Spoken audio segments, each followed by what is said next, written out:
Science એ ખૂબ જ તમારા માટે અગત્યનું વર્ષ છે. આગળ તમારે જો સારી રીતે મહેનત કરી હશે તો સારું રિઝલ્ટ 100% આવશે. હંમેશા રેગ્યુલરલી કોઈ પણ વસ્તુમાં જો કામ કરતા રહેશો તો તમને સારું રિઝલ્ટ ઓટોમેટિક મળે છે.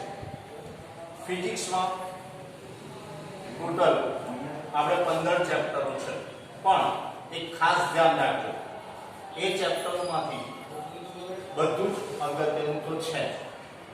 જેને બી ગ્રુપ રાખ્યું છે એને નીટ અને એ ગ્રુપ રાખ્યું છે અને જેડબલ્યુ, એ ખૂબ જ અગત્યની એક્ઝામ છે. એના માટે ખાસ ધ્યાન રાખજો, પ્રોપરલી પહેલેથી મહેનત કરશો તો 100% સફળતા મળશે. ફિઝિક્સ સબ્જેક્ટ સહેલામાં સહેલો સબ્જેક્ટ છે. તમે મારું બીજું કોઈ નામ ના પાડો એટલે હું કહી દઉં છું, મારું નામ મહેન્દ્રભાઈ સોલંકી, બરાબર, MS સર તરીકે પણ ઓળખે છે, બરાબર. એટલે ખાસ ધ્યાન રાખજો, અહીંયા 2 ચેપ્ટર પહેલી લિસ્ટમાં છે, જે અહીંયા જુલાઈના એન્ડમાં ગવર્નમેન્ટ લેવાની છે. એમાંથી હું બીજું ચેપ્ટર ચાલુ કરું છું, જે બેઝિક અને મોસ્ટ ઇમ્પોર્ટન્ટ ચેપ્ટર છે. બેઝિક અને મોસ્ટ ઇમ્પોર્ટન્ટ ચેપ્ટર છે, તો એમાંથી આપણે શરૂઆત કરીએ છીએ. પ્રકરણ 2, એમાંથી આપણે એકમ અને એનું માપન. એકમ અને એનું માપન, એમાં પહેલો જ ક્વેશ્ચન આપણે SQ એટલે 2 માર્કમાં પૂછાય, 3 માર્કમાં પણ પૂછાય એવો પ્રશ્ન. આગળ મોટો પ્રશ્ન 5 માર્કનો પણ હોઈ શકે છે. હજી પેપર સ્ટાઇલ કોઈ નક્કી થઈ નથી. MCQ આવે પણ ખરી, ના પણ આવે. VSQ એટલે વેરી શોર્ટ ક્વેશ્ચન, જે 1 માર્કનો હોય. 1 માર્ક ગમે તે રીતે પૂછે, કોઈ વ્યાખ્યા, કોઈ સિદ્ધાંત, કોઈ એકમ, કોઈ નાની આકૃતિ, ગમે તે તમને પૂછી શકે છે. પહેલો ક્વેશ્ચન લઈએ છીએ બીજા ચેપ્ટર પ્રકરણ 2 એકમ અને માપન. આમાં પહેલો ક્વેશ્ચન શોર્ટ ક્વેશ્ચન, ભૌતિક રાશિ એટલે શું? મૂળભૂત ભૌતિક રાશિ અને સાદી ભૌતિક રાશિ એટલે શું? તો પહેલા આપણે ભૌતિક રાશિ. વિશ્વમાં કોઈ પણ પ્રમાણભૂત માપ ને આપણે એક ભૌતિક રાશિ તરીકે ઓળખી શકીએ છીએ. પ્રમાણભૂત માપને આપણે દર્શાવવા માટેની એક રાશિ, એને આપણે ભૌતિક રાશિ તરીકે ઓળખીશું, બરાબર. એને આપણે માપ દર્શાવવા માટે એક લઈએ છીએ, એને આપણે ભૌતિક રાશિ. એ 2 પ્રકારની છે, બરાબર. એ માપને દર્શાવવા માટે એને જ આપણે, બરાબર, ભૌતિક રાશિ તરીકે ઓળખીએ છીએ. એમાં 2 પ્રકાર, મૂળભૂત ભૌતિક રાશિ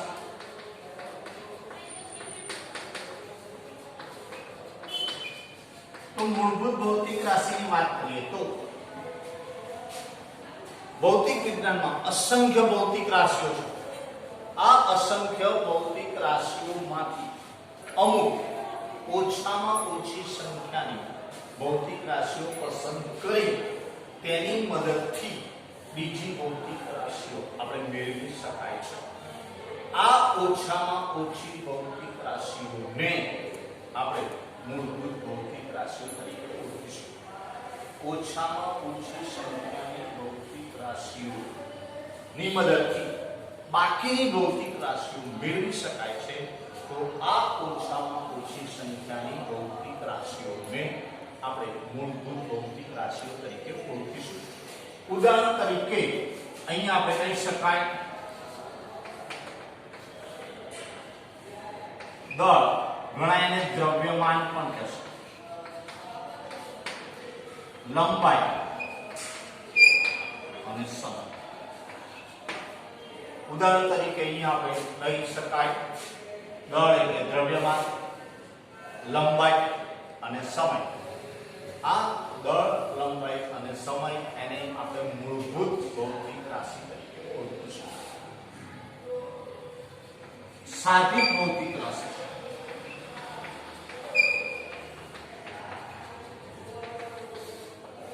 साधित भौतिक राशि की बात करिए तो मूलभूत भौतिक राशिओना परथी जे बीजी भौतिक राशिओ मेळवी शकाय छे, बीजी बधी भौतिक राशिओ मेळवी शकाय छे ते भौतिक राशिओने આપણે સાધિત ભૌતિક રાશિઓ કહીશું। મૂળભૂત ભૌતિક રાશિઓની મદદથી બીજી બધી ભૌતિક રાશિઓ આપણે મેળવી શકાય છે તો એ ભૌતિક રાશિઓને આપણે સાધિત ભૌતિક રાશિઓ તરીકે ઓળખીશું। ઉદાહરણ તરીકે વેગ, પ્રવેગ, બળ, કાર્ય વગેરે આને આપણે સાધિત ભૌતિક રાશિ તરીકે ઓળખીશું। આને આપણે સાધિત ભૌતિક રાશિ તરીકે ઓળખીશું। એટલે ધ્યાન રાખજો અહીંયા બે પ્રકારની વધારે આપણે ભૌતિક રાશિનો ઉપયોગ કરીએ છીએ, એક મૂળભૂત ભૌતિક રાશિ અને બીજી સાધિત ભૌતિક રાશિ। એટલે કોઈ પણ પ્રમાણભૂત માપની મદદથી આપણે આવી ભૌતિક રાશિનો ખ્યાલ મેળવીએ છીએ। તો અહીંયા આપણે નવો ક્વેશ્ચન એકમ એટલે શું?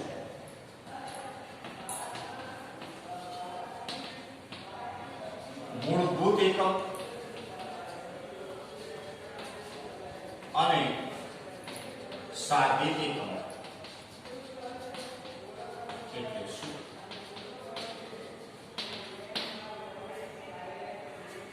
તો અહીંયા આપણે એકમ કોઈ પણ ભૌતિક રાશિના પ્રમાણભૂત માપને, કોઈ પણ ભૌતિક રાશિના પ્રમાણભૂત માપને આપણે એકમ તરીકે ઓળખીએ છીએ। પ્રમાણભૂત માપને જેમાં દર્શાવીશું એ ભૌતિક રાશિ, બરાબર, પણ પ્રમાણભૂત માપને આપણે એકમ તરીકે ઓળખીએ છીએ। પ્રમાણભૂત માપને અહીંયા આપણે એકમ તરીકે ઓળખીએ છીએ। એમાં મૂળભૂત એકમ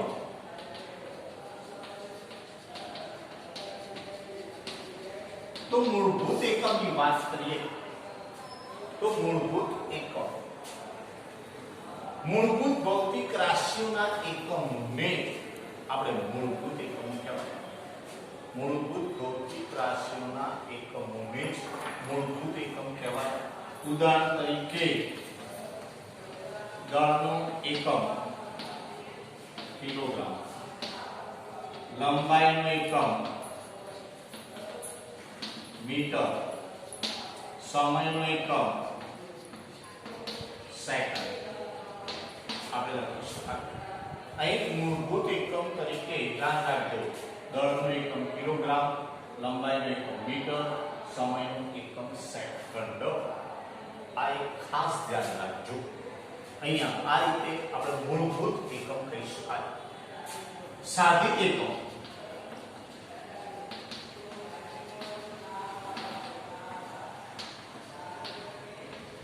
तो साधित एकम कोने कहेवाय?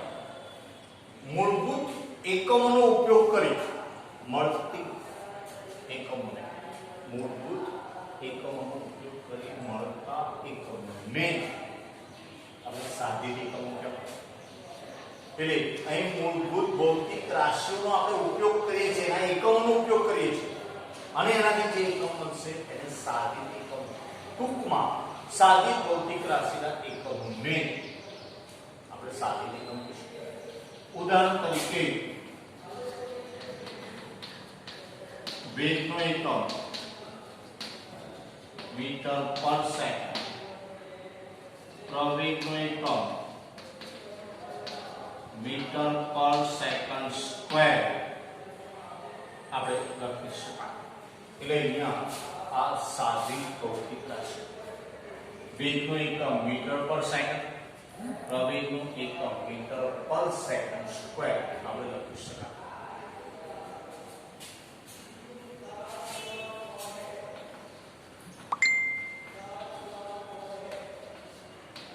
જુદી જુદી ભૌતિક રાશિ, જુદી જુદી એકમ પદ્ધતિઓ જણાવો। જુદી જુદી એકમ પદ્ધતિઓ આપણે સમજવી છે. તો જુદી જુદી એકમ પદ્ધતિઓ વ્યવહારમાં આપણે ઘણી બધી ઉપયોગ કરીએ છીએ. એમાં પહેલી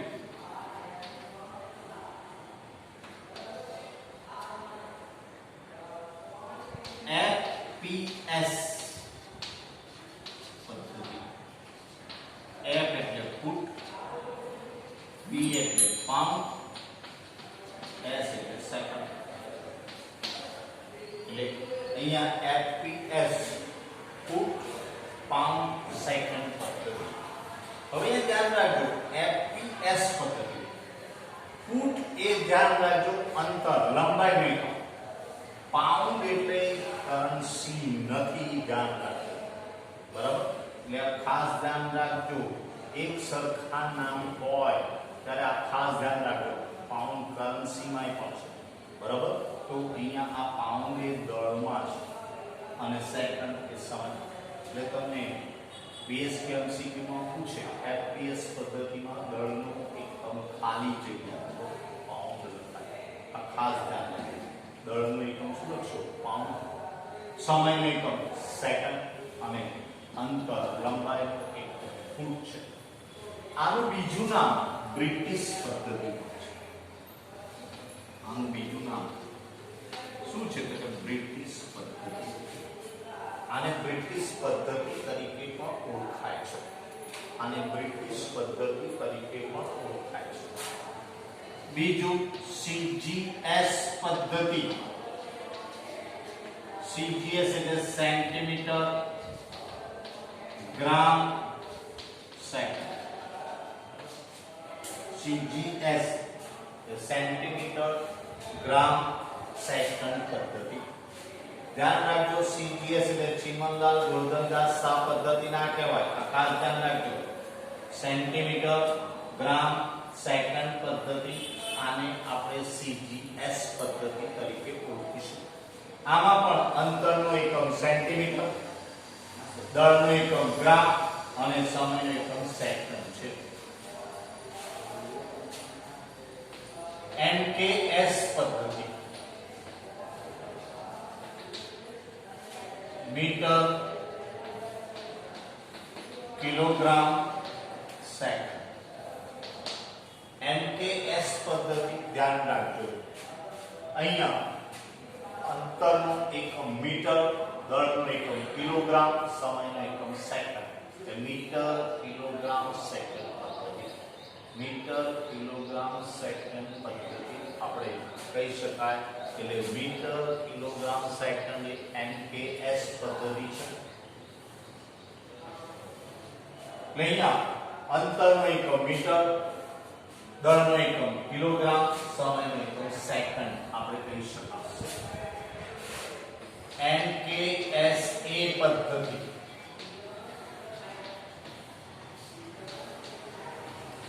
મીટર કિલોગ્રામ સેકન્ડ એમ્પિયર. અહીંયા આપણે કહી શકીશું મીટર કિલોગ્રામ સેકન્ડ એમ્પિયર. તો અહીંયા આપણે કહી શકાય કે અંતરનો એકમ મીટર, દળનો એકમ કિલોગ્રામ, સમયનો એકમ સેકન્ડ. આ વિદ્યુત પ્રવાહ છે એ એમ્પિયરમાં માપશે. એટલે BSK માં પૂછે વિદ્યુત પ્રવાહનો એકમ ખાલી જગ્યા તો એમ્પિયર, દળનો એકમ ખાલી જગ્યા કિલોગ્રામ, અંતરનો એકમ ખાલી જગ્યા મીટર, સમયનો એકમ ખાલી જગ્યા સેકન્ડ. તો આવા બધા આપણે અહીંયા કહી શકાશે. તો આ રીતે મીટર કિલોગ્રામ સેકન્ડ એમ્પિયર પદ્ધતિ. SI એટલે સિસ્ટમ ઇન્ટરનેશનલ.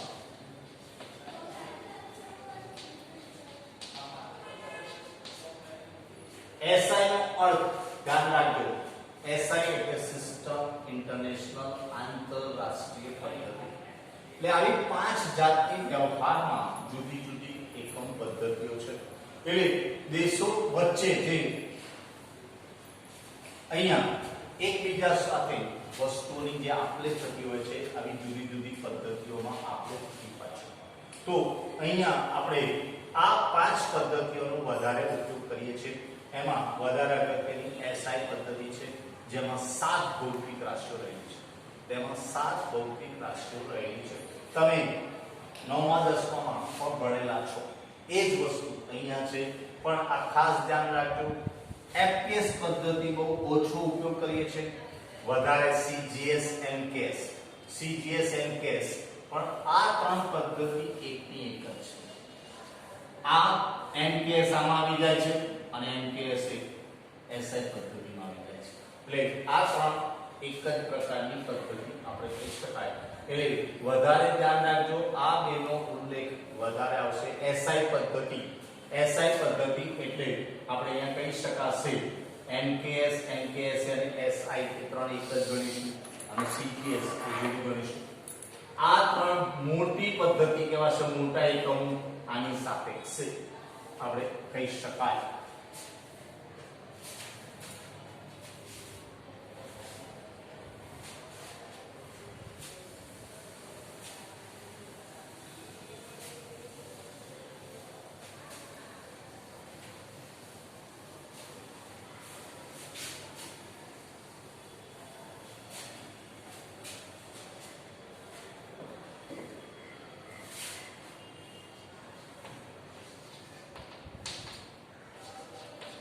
एसआई भौतिक राशि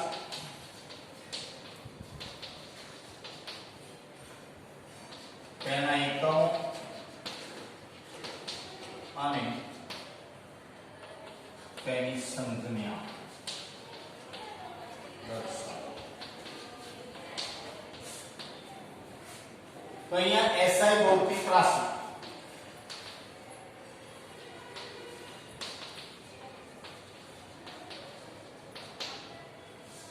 तो 7 पहली આપણે કહીશું લંબાઈ, બીજી દળ, ત્રીજી સમય, ચોથી વિદ્યુત પ્રવાહ. જે આપણે આગળ જોઈ એ 4 અહીંયા આપણે લઈશું. પાંચમી થર્મોડાયનેમિક તાપમાન,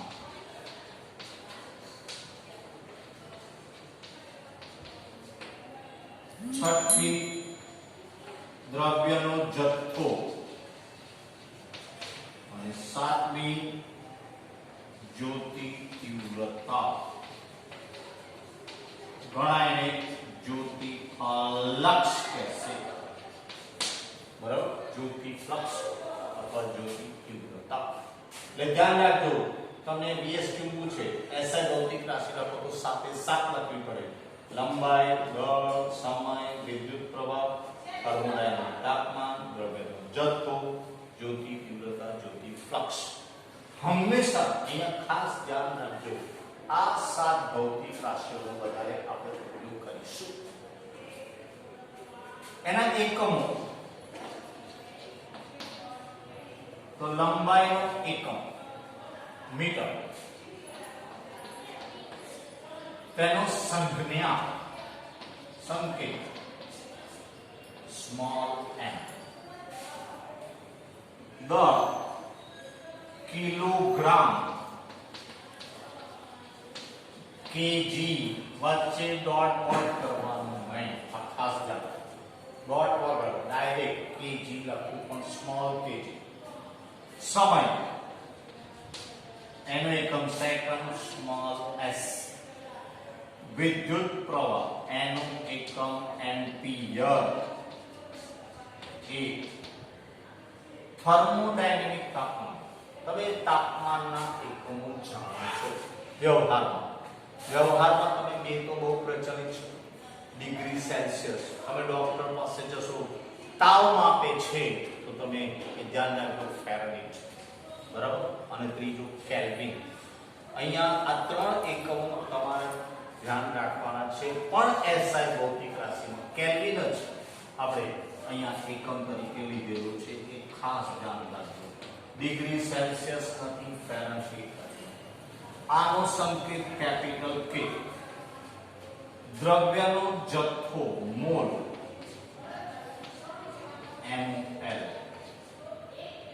જ્યોતિ તીવ્રતા અથવા જ્યોતિ ફ્લક્સ, તો અહીંયા આપણે કહી શકાશે કેન્ડેલા સ્મોલ સેલ. તો આ સાથે સાત ભૌતિક રાશિ, તેના એકમો અને સંજ્ઞા ખાસ યાદ રાખવાના છે. એક માર્કમાં તમને ગમે તે પૂછી શકે છે. તમને પૂછે જ્યોતિ તીવ્રતાનો એકમ લખો, કેન્ડેલા. એસઆઈ ભૌતિક રાશિમાં સ્મોલ સીડી એકમ દર્શાવતી ભૌતિક રાશિ કઈ? ધ્યાન રાખજો, જ્યોતિ તીવ્રતા. દ્રવ્યનો જથ્થો શેમાં મપાય છે? કે મોલમાં મપાય છે. એસઆઈ ભૌતિક રાશિમાં મોલ એકમ દર્શાવતી ભૌતિક રાશિ કઈ? દ્રવ્યનો જથ્થો. એસઆઈ ભૌતિક રાશિમાં થર્મોડાયનેમિક તાપમાન શેમાં માપવામાં આવે છે? તો કેલ્વિન. કેલ્વિન કઈ ભૌતિક રાશિનો એકમ? તો થર્મોડાયનેમિક તાપમાન. વિદ્યુત પ્રવાહ શેમાં મપાય છે? તો એમ્પિયરમાં. તો આ રીતે સાત ભૌતિક રાશિઓના જુદા જુદા ધ્યાન રાખજો, અહીંયા તમે લખી શકો. તો આ રીતે ગમે તે ક્વેશ્ચન તમને પૂછી શકે છે. તે ક્વેશ્ચનનો આન્સર બરાબર એક માર્કમાં તમને આવડવો જોઈએ. બરાબર, એક માર્કમાં તમને આવડવું જોઈએ. હવે થોડું આપણે આગળનું ડિવિઝન 9મા 10માનું જોઈએ. ચોક્કસ આકારના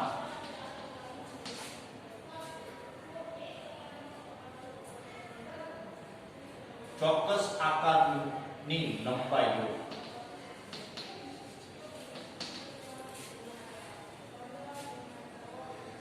માપવા માટે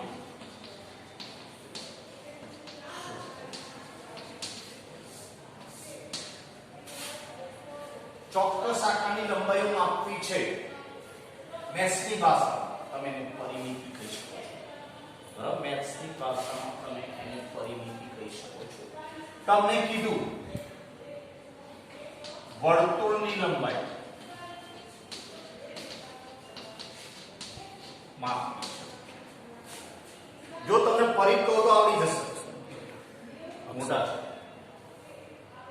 વર્તુળની લંબાઈ, બરાબર, વર્તુળની લંબાઈ ધ્યાન રાખજો, એટલે પરિઘ 2πr, જ્યાં r એ ત્રિજ્યા છે, જ્યાં r એ ત્રિજ્યા છે, 2π અચળાંક છે.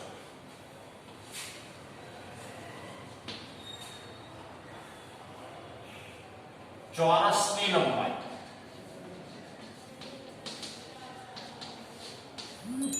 ધ્યાન રાખજો, એક લંબાઈ બાજુની લંબાઈ l હોય તો 4l લખી શકીશું. ચોરસની લંબાઈ શું કહેશો? 4l. લંબચોરસની લંબાઈ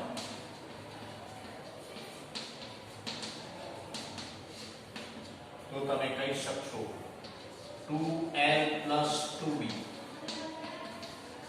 લંબાઈ અને પહોળાઈ બંને હોય એ 2 કૌંસમાં l + b આપણે લખી શકાશે. સમબાજુ ત્રિકોણની લંબાઈ તો આપણે કહી શકાય એક બાજુની લંબાઈ l તો ત્રણ બાજુ એટલે 3l લખી શકાશે.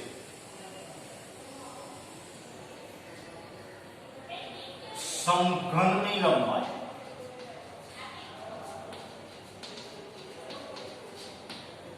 તો સમઘન ધ્યાન રાખજો, સમઘનમાં લંબાઈ શોધવાની આવે તો 4 લંબાઈ 4 પહોળાઈ 4 ઊંચાઈ બધું જ સમાન હોય એટલે 4 લંબાઈ 4l, 4 પહોળાઈ 4b અને 4 ઊંચાઈ 4l એટલે 4 ને 4 8 ને 4 12l લખાશે.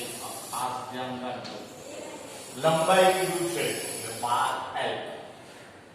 લંબઘનની લંબાઈ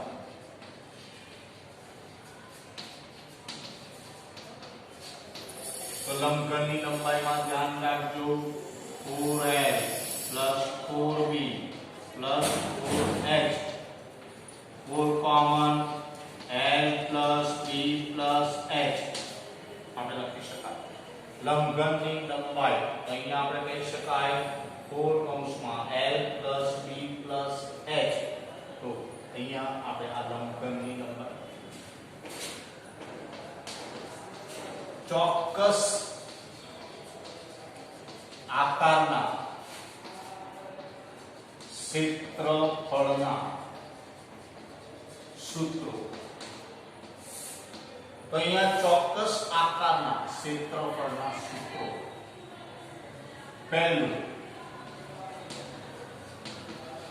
વર્તુળનું ક્ષેત્રફળ ક્ષેત્રફળને s અથવા a વડે દર્શાવાશે અહીંયા ક્ષેત્રફળ એટલે ધ્યાન રાખજો s અથવા a s સરફેસ a એટલે એરિયા અમે દર્શાવી શકશો s દર્શાવ અથવા a વડે તો વર્તુળનું ક્ષેત્રફળ પાઈ r સ્ક્વેર જ્યાં r એટલે ત્રિજ્યા છે અહીંયા r એ શું છે ત્રિજ્યા છે એવું કહી શકાય r એ શું છે ત્રિજ્યા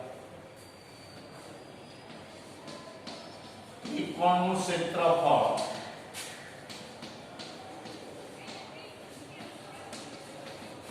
एक तृतीयांश पायो गुणिया वेग त्रिकोणનું ક્ષેત્રફળ એક તૃતીયાંશ પાયો ગુણ્યા વેગ આપણે કહી શકાય ચોરસનું ક્ષેત્રફળ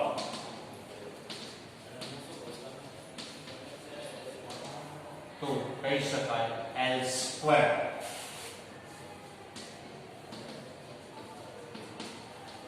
લંબચોરસનું ક્ષેત્રફળ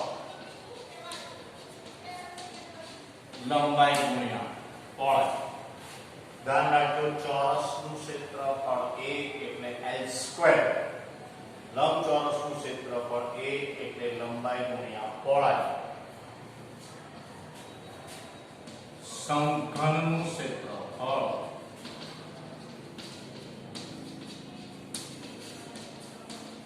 તો સમઘનમાં ધ્યાન રાખજો 6 ચોરસ ઓરડો સમઘન લો તો હંમેશા એમાં તમને સમઘનમાં તમે ધ્યાન રાખજો અહીંયા 6 ચોરસ થાય એક ચોરસનું l સ્ક્વેર 6 ચોરસનું 6l સ્ક્વેર લંબઘનનું ક્ષેત્રફળ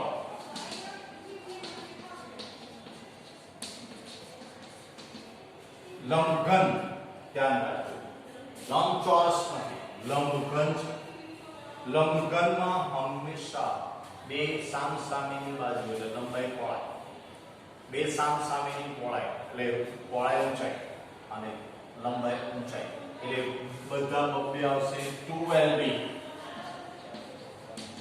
plus 2bh plus 2lh 2 common lb plus bh plus lh આપણે કહીશું લંબઘનનું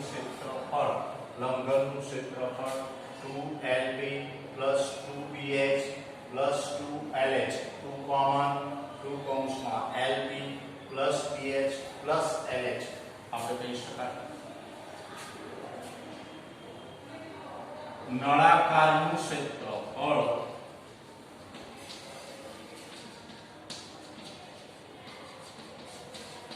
નળાકાર આપણે બોલીએ છીએ નળાકાર ઇંગ્લિશમાં સિલિન્ડર કહીશું તો નળાકારનું ક્ષેત્રફળ લખી શકાય 2πrh અથવા જો લંબાઈ લઈએ તો 2πrl અહીંયા ધ્યાન રાખજો આ રીતે રાખીશું નળાકાર તો ઊંચાઈ આ રીતે રાખીશું તો લંબાઈ એટલે 2πrh જ્યાં r એ આડછેદની ત્રિજ્યા l એ નળાકારની લંબાઈ તો આ રીતે આપણે 2πrh અથવા 2πrl લખી શકાય ઘન ગોળાનું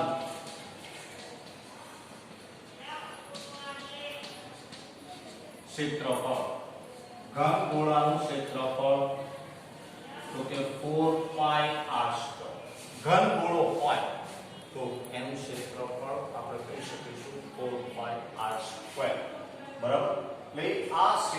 ક્ષેત્રફળોના સૂત્રો કાયમ માટે યાદ રાખવાના છે 11મા માટે અને 12મા માટે. આ ખાસ ધ્યાન રાખજો. લંબાઈ શબ્દ આવે એટલે પરિમિતિ, ક્ષેત્રફળ a અથવા s આ અગત્યના સૂત્રો છે. તમને ચોપડીમાં ક્યાંય જોવા નહીં મળે એટલે આ એક ખાસ ધ્યાન રાખજો, લખીને રાખજો એટલે જેથી તમને આગળ બરાબર દાખલામાં કામ આવશે.